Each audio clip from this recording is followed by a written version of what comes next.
Mum was never right since Dad died. It broke her heart. I mean, it literally broke her heart. They had so many plans for the future. A caravan in Donegal with Dad's pension pot. But those dreams have gone now. And we've moved from dreams to nightmares. All in the space of 8 months. I started to feel breathless at first, when I was changing the beds, hanging out the washing, that sort of thing. And then one day I was out shopping and I had to sit down every 200, 300 yards just to catch my breath. So I went to see the doctor as soon as I could get an appointment.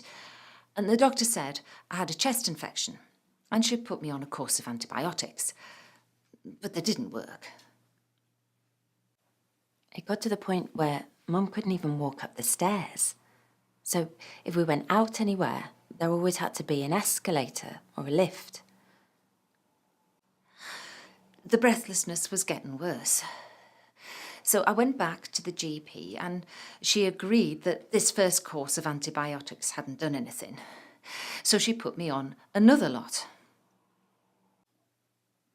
And they didn't do any good either. And neither did the third lot she gave her. Mum was getting weaker and weaker and more worried. So I went with her to the GP's the next time. Our Jackie was so assertive with the GP that I think she referred me to the hospital for an echo just to get us out of there. I honestly believe that if I hadn't have gone in with my mum that day, she would have come out of the doctor's with yet another course of antibiotics. So, when she went to the hospital to get the results of the echo, I went with her. Good morning, Mrs. Burrows. And how are we feeling today? Well, not too good, to be honest, Doctor. The breathlessness, it's still bothering me. Yes, and that's why you've been referred to me by your GP. I have got the results of your echo scan and it looks like the muscle of your heart isn't working 100%. Your heart function has declined, probably as a result of your past history of high blood pressure. We do need to do more tests to confirm this, but this looks likely to be the cause of your breathlessness. It's my heart. Sorry, Doctor, you said that Mum's heart isn't functioning? What does that mean? What does that mean for Mum? Well, we will prescribe some new medication that will help improve your heart function, but you will need to make some lifestyle changes, such as monitoring your weight every day in case of fluid build-up, also watching the amount of fluid you have in your diet and reducing your salt intake. There is a booklet here that contains some of the information that you need to know, and I will make a referral to the heart failure nurse who will explain the condition in more detail. Heart failure nurse? Yes, they're the ones who'll follow up from here. They'll keep an eye on your medications and give you information on what you should be looking out for. We just thought that Mum had a bad chest infection and that all those antibiotics were to help with the breathing. And now you're saying that she has heart failure. Heart failure is just an umbrella term that we use to describe anybody whose heart isn't pumping as well as it should do. Like I say, the information you need is in the booklet, and the heart failure nurse will answer all of your questions when you see her. And so when will that be, Doctor? Well, I'm just writing the referral up now, and the prescription for those new tablets I mentioned. We will have to check your liver and kidney functions, so would you mind getting these bloods done with the nurse on your way out? And we will see you again in 3 months, Mrs. Burrows.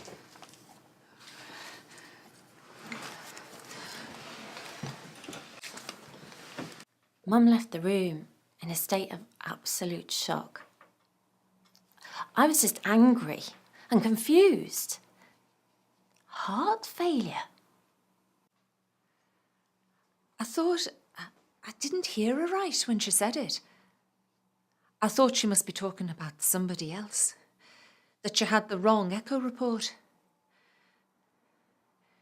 Your heart function has declined.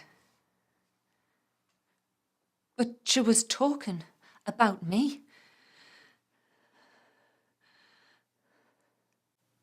The consultant was so matter-of-fact about everything, about the diagnosis.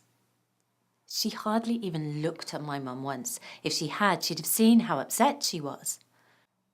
Mum went in that morning hoping that she was going to get her breathlessness and chest infection sorted out, and she came out having been told that she has heart failure and that her heart isn't working properly. She hasn't been the same since.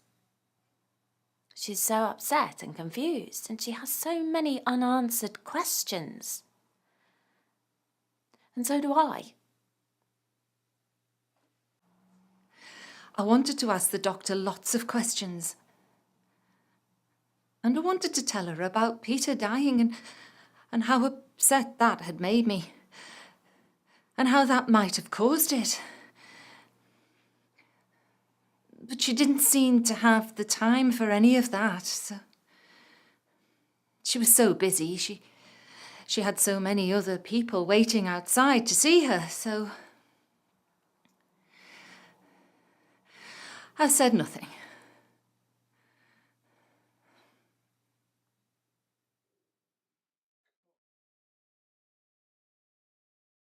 I just wish that the consultant at the hospital had been a bit more sensitive. Because she was just so blunt and so matter-of-fact. I just wish my mum would have let me ask the questions for her. You know, I can't believe that I was given 3 courses of antibiotics when all along it was a problem with my heart. We should have planned what we were going to ask before we went in. There's a fine line, isn't there, between wanting to be there for your mum and sounding too pushy. You know, I often wonder what would have happened if I hadn't gone in with my mum to the GP's that day.